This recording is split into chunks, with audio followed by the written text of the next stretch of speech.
Baik, alhamdulillah hari ini kita bisa melanjutkan perkuliahan kita.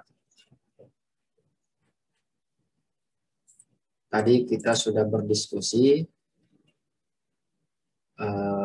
pertanyaan-pertanyaan sudah dijawab. Ini kita memberikan tambahan-tambahan, penjelasan tambahan. Ya. Baiklah.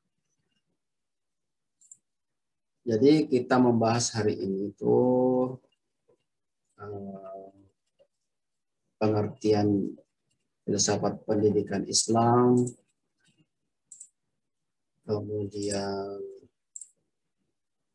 ruang lingkupnya, kemudian tujuannya,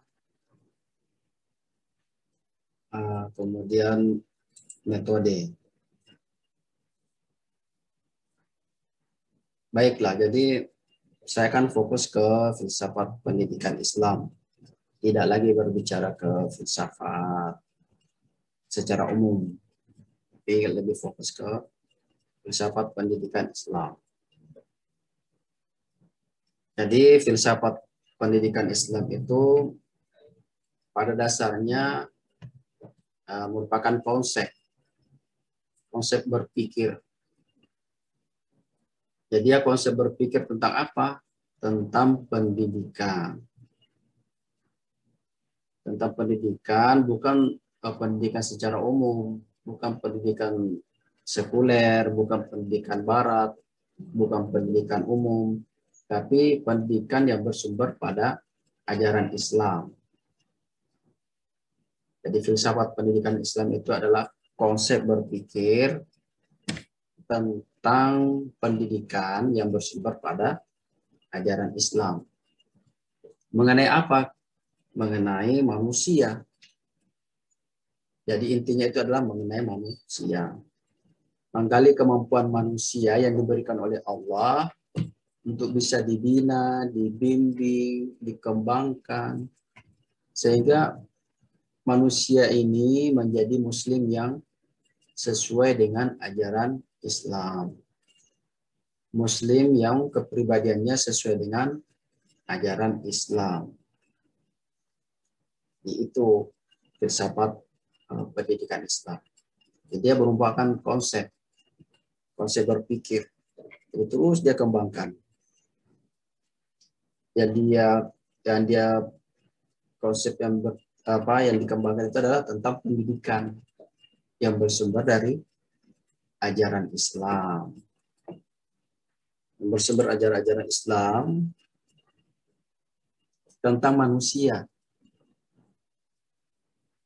Manusia ini kan mempunyai kemampuan yang diberikan oleh Allah Subhanahu wa taala. Nah, kemampuannya ini kita bimbing, kita didik, kita bina supaya dia menjadi manusia yang sesuai dengan ajaran Islam, perilakunya sesuai dengan ajaran Islam, pribadinya sesuai dengan ajaran Islam. Nah, tadi itu kan sesuai dengan sumber Islam. Jadi sumbernya ini ada yang berupa sumber primer, ada yang sekunder. Sumber primer itu ya Al-Quran, ya hadis.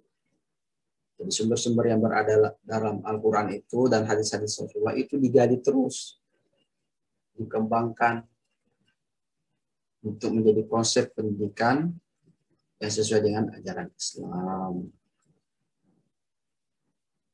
Kemudian ada juga sumber sekunder. Sumber sekunder itu berasal dari perkataan-perkataan ulama, filosof-filosof Muslim. Itu sebagai sumber sekunder. Nah, jadi dari sini kita bisa mengatakan bahwa filsafat pendidikan Islam itu filsafat yang berdasarkan ajaran Islam atau filsafat yang dijiwai oleh ajaran Islam.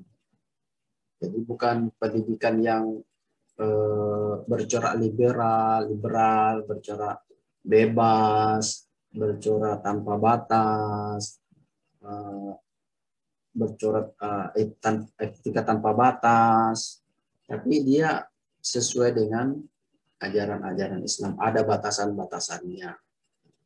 Dia tidak bebas seperti filsafat pada umumnya. Ada batasan-batasannya. Nah, itulah pengertian dari filsafat pendidikan Islam. Baik, kemudian yang selanjutnya adalah ruang lingkup filsafat pendidikan Islam. Kalau kita berbicara tentang ruang lingkupnya itu ya luas sekali. Ruang lingkupnya itu yang mencakup masalah-masalah yang berhubungan dengan pendidikan. Ya masalah-masalahnya luas. Ada yang misalnya tentang tujuan pendidikan, tentang masalah pendidiknya, masalah tenaga pengajarnya, gurunya, atau juga masalah peserta didiknya, siswanya, muridnya, mahasiswanya, ataupun lingkungannya, metodenya, evaluasinya, banyak luas. Nah, kalau ruang lingkupnya itu ya sangat luas. Karena ruang lingkup ini bisa dibagi dua. Ada yang secara makro, ada yang secara mikro. Secara makro ini maksudnya adalah skupnya luas. Cakupannya luas. Luas. Kalau secara makro, maka ruang lingkup filsafat pendidikan Islam ini itu mencari keterangan, ingin mengetahui secara radikal tentang Tuhan, tentang manusia, tentang alam raya. Itu secara makro, secara garis besar, secara skupnya luas. Jadi mencari keterangan yang radikal, yang mendalam, dan detail tentang Tuhan, tentang manusia, tentang alam raya.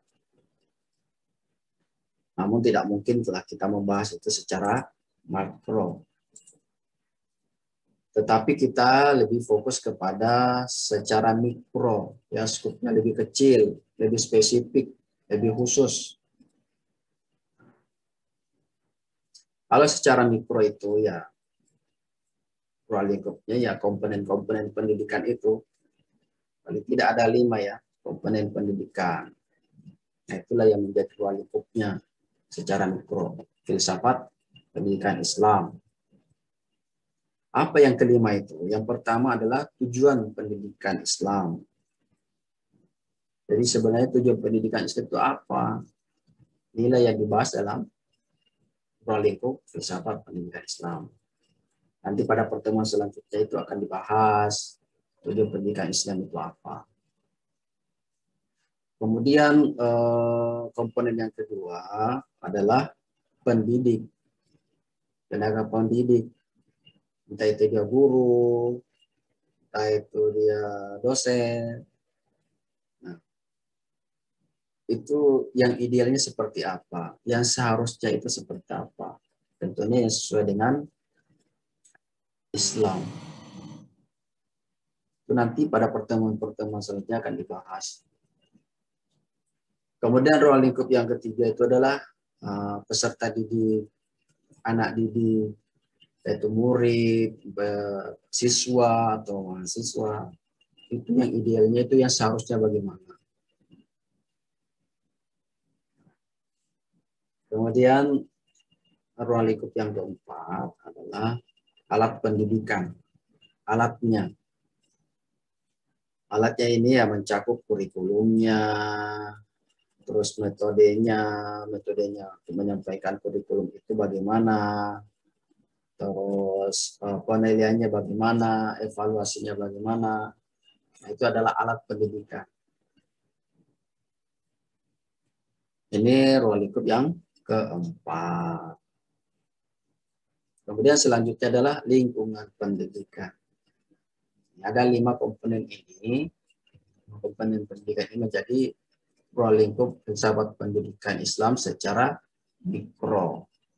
Itu akan dibahas pada pertemuan-pertemuan selanjutnya.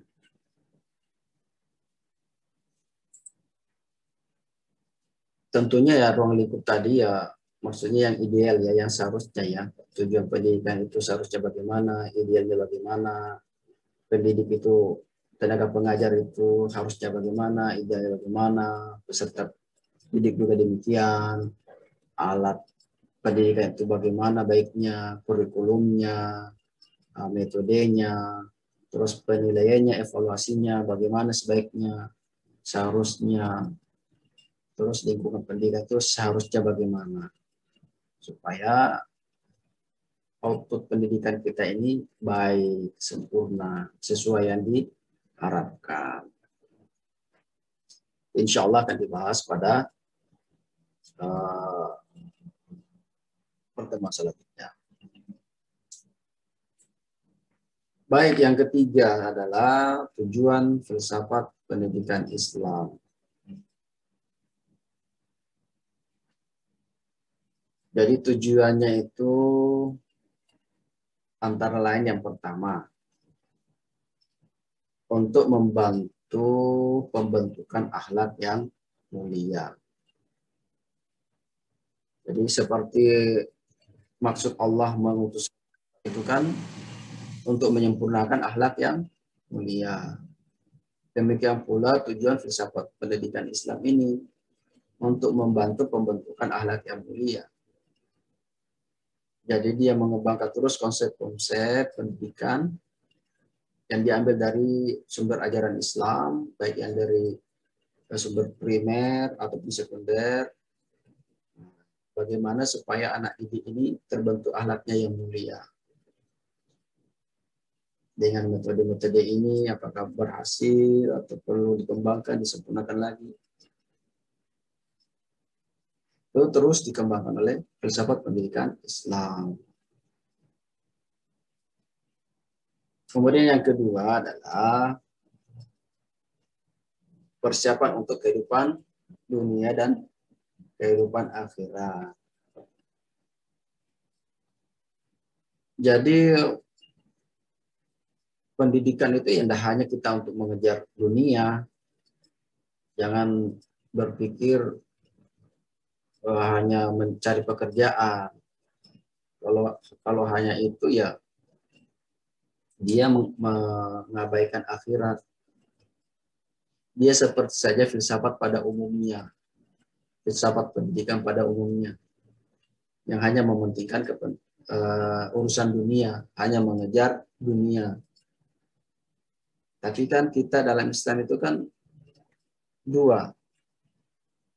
Setiap kali kita berdoa kan, Rabbana atina fid dunya hasanah, fil akhirati hasanah, wa qina adzabannar. Jadi kita ingin sukses dunia, sukses akhirat.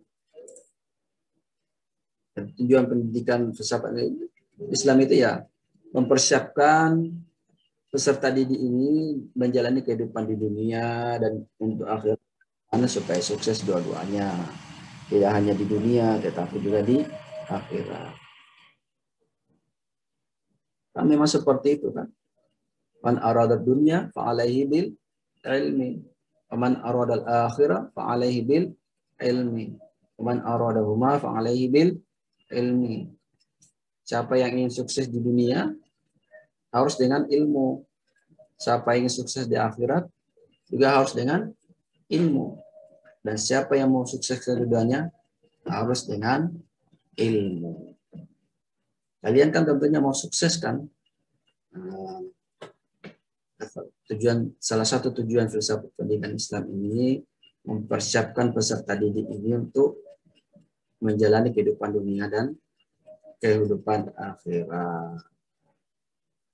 Ada juga yang hanya mengejar akhirat, tidak boleh. Memang sih walal akhiratu khairu wa abqa. Dan akhirat itu lebih baik dan lebih kekal. Tetapi kan Allah mengatakan wala tansa nasibaka minad dunya.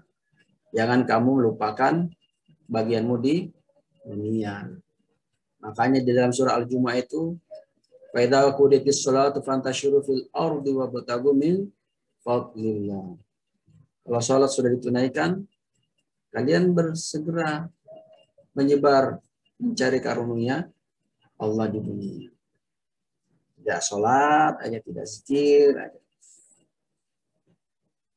Tapi kita juga mesti bekerja untuk menjalani kehidupan dunia.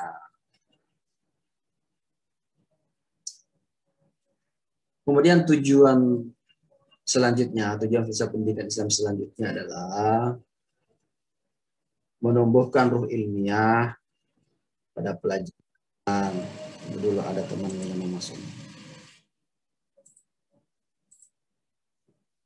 Menumbuhkan ruh ilmiah pada pelajaran.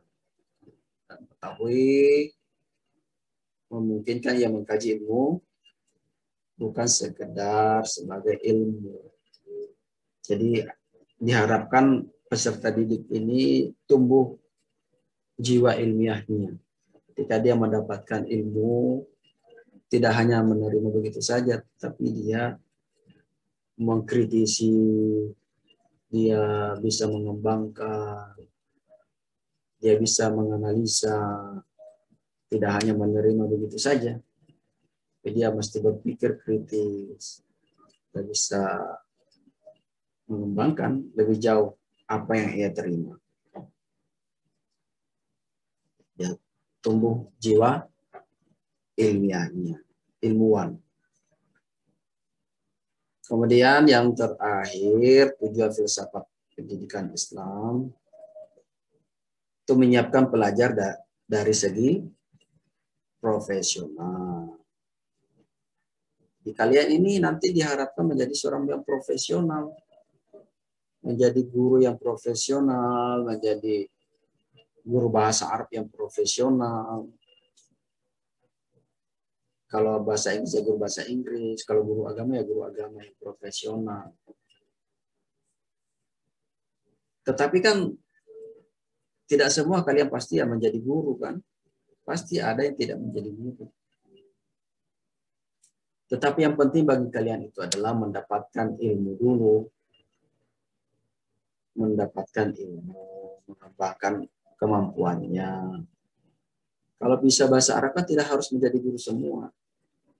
Tidak harus menjadi guru di madrasah. Dia kan juga bisa mengajar di tempat lain. Entah mungkin membantu majelis ta'lim, untuk pengajian-pengajian, atau halaqah-halaqah, atau organisasi-organisasi yang lain. Bahkan tidak harus menjadi guru, bisa juga menjadi pedagang. Iya kan? Sekali-sekali dipanggil ceramah. Jadi jangan plot dirimu hanya menjadi guru, tapi kembangkan yang lain. Nah, ini antara lain tujuan filsafat pendidikan Islam. Ada yang masuk lagi? Baiklah, sekarang kita membahas yang keempat, metode. Metode filsafat pendidikan Islam. Jadi filsafat pendidikan Islam sebagai metode itu memerlukan beberapa hal. Yang pertama itu dia memerlukan bahan-bahan. Jadi bahan-bahan yang akan digunakan dalam pengembangan filsafat pendidikan. Jadi bahan-bahannya itu ada yang tertulis, ada yang dari pengalaman empirik, dari fenomena-fenomena, dari kenyataan-kenyataan. Jadi bahan filsafat pendidikan itu pertama adalah ya secara tertulis. tentunya ya dari sumber agama Islam, ajaran Islam, yaitu Al-Quran, hadis, juga pendapat para ulama dan para filosof muslim. Ini bahan-bahan. Al-Quran dikaji, terus digali, terus teliti, terus dikritisi, terus. Demikian pula hadis-hadis Rasulullah SAW dan pendapat-pendapat para ulama dalam kitab-kitabnya. Itu dikaji terus. Demikian pula pendapat para filosof muslim. Yang merupakan bahan-bahan secara tertulis yang bisa dikembangkan. Kemudian bahan yang kedua adalah berupa pengalaman empirik. Jadi apa yang ditemukan di lapangan itu bisa menjadi bahan untuk pengembangan filsafat pendidikan Islam. Yang kedua ada yang tertulis dan pengalaman empirik. Kemudian yang kedua yang diperlukan adalah metode pencarian bahan. Nah, tadi kan sudah diketahui bahannya ini ada yang tertulis, ada yang empirik, pengalaman empirik. Kita memerlukan metode mencari bahan itu. Kita sudah tahu ada dalam Al-Quran, kita sudah tahu ada dalam hadis, dan pastinya ada juga dalam kitab-kitab para ulama, buku-buku atau pemikiran-pemikiran para filosof muslim. Kita sudah tahu bahannya. Dan kita juga pasti mendapatkan pengalaman-pengalaman empirik. Ketika terjun di lapangan, pasti ada pengalaman-pengalaman. Tinggal sekarang metodenya mencari bahan itu bagaimana? Bagaimana supaya mendapatkan bahan di dalam Al-Quran itu. Di dalam hadis. Dalam kitab-kitab. Di dalam buku-buku para filsuf. Itu diperlukan metode-metode. Ya. Kemudian metode atau yang ketiga yang diperlukan adalah metode pembahasan. Jadi setelah mengetahui bahan-bahannya, terus mengetahui cara mencari bahan-bahan tersebut, kemudian setelah didapatkan metode pembahasannya bagaimana. Yang jelas metode pembahasan itu harus rasional, harus logis, harus masuk akal, harus diterima oleh rasio. Metodenya ya bisa secara deduktif, bisa secara induktif, atau metode-metode yang lain. Yang penting dia itu rasional, yang penting itu dia logis, akan menerima. Karena ajaran Islam itu pasti logis, pasti masuk akal, pasti diterima oleh akal. Kemudian yang terakhir itu pendekatan. Nah, jadi setelah menemukan bahan, metodenya, terus yang keempat pendekatan. Jadi pendekatan ini merupakan semacam alat bedah, semacam pisau yang digunakan untuk menganalisa bahan-bahan yang ada yang sudah ditemukan tadi. Kita menggunakan pisau analisa, pendekatan apa yang kita gunakan untuk membahas atau menganalisa bahan-bahan yang sudah ditemukan. Nah, inilah antara lain metode-metode filsafat pendidikan Islam. Baik, itu saja tambahan dari saya. Pengertiannya, tujuannya, ruang lingkupnya, dan metode filsafat pendidikan Islam. Ini Zoom-nya sudah diperingatkan, tinggal 5 menit. Mungkin ada yang mau ditanyakan, silakan. Kalau ada yang mau ditanyakan, sebelum Zoom-nya out. Tadi sudah masuk semua ya? 28.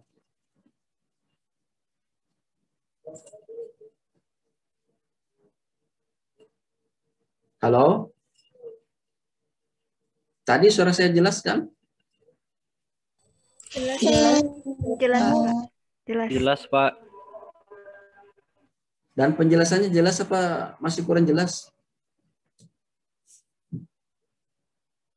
Insya Allah sudah jelas, Pak. Sudah jelas. Ya. Ada yang mau bertanya? Atau sudah jelas? Kalau tidak ya kita tutup saja.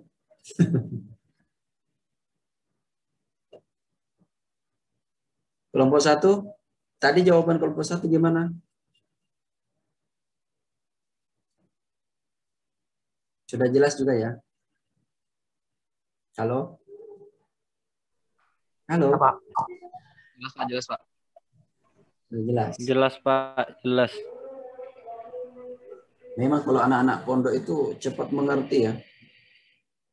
Kalian ini kan rata-rata alumni pondok kan? Enggak. Pondok asah calon guru bahasa Arab.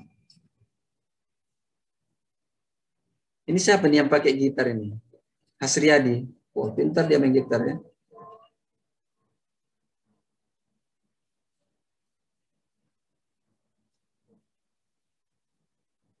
Baiklah, kalau nggak ada, kita akhiri. Kita akhiri kan? Nggak ada yang buat tanya kan? Oh, diam semua ini. Nggak ada, Pak. Nggak ada, Pak. Nggak ada. Nggak ada, Pak. Ya sudah, kalau nggak ada.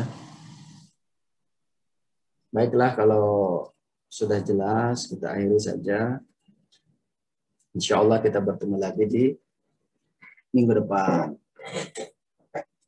Saya cukup sekian. Lebih dan kurangnya mohon maaf. Mudah-mudahan bermanfaat, berkah. Assalamualaikum warahmatullahi wabarakatuh. Waalaikumsalam warahmatullahi wabarakatuh. Nah.